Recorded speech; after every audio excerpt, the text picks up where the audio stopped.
પાટણમાંથી social media મારફતે ભારત વિરુદ્ધ જે રોકતા નેટવર્કનો પર્દાફાશ. વોટ્સએપમાં ગ્રુપ બનાવી લોકોને ગુમરાહ કરતા બે લબરમુછિયાની ધરપકડ.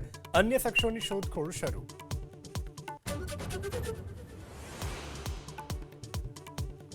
તાપીમાં પોલીસ સહિતના સરકારી કર્મચારીઓએ મતાધિકારનો કર્યો ઉપયોગ. બેલેટ પેપરથી કર્યું મતદાન.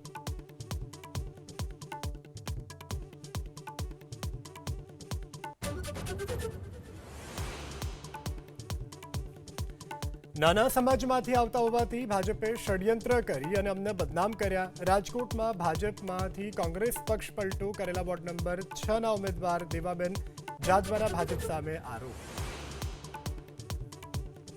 સાબરકાંઠામાં વિજયનગર તાલુકા પંચાયતની ચિતરિયા બેઠકની ચૂંટણી મોકૂફ. મહિલા ઉમેદવાર લીલાબેન નીનામાનું અવસાન થતાં ચૂંટણી પ્રક્રિયા મોકૂફ. ચૂંટણી આયોગ નવેસરથી ચૂંટણી કાર્યક્રમ કરશે જાહેર. અમદાવાદમાં નરોડાના ઉમેદવાર જયેશ પ્રજાપતિએ મતદારોને ગીત ગાય અને કરાવી મજા. મત મેળવવા ભાજપના ઉમેદવારોનો સુરીલો અંદાજ.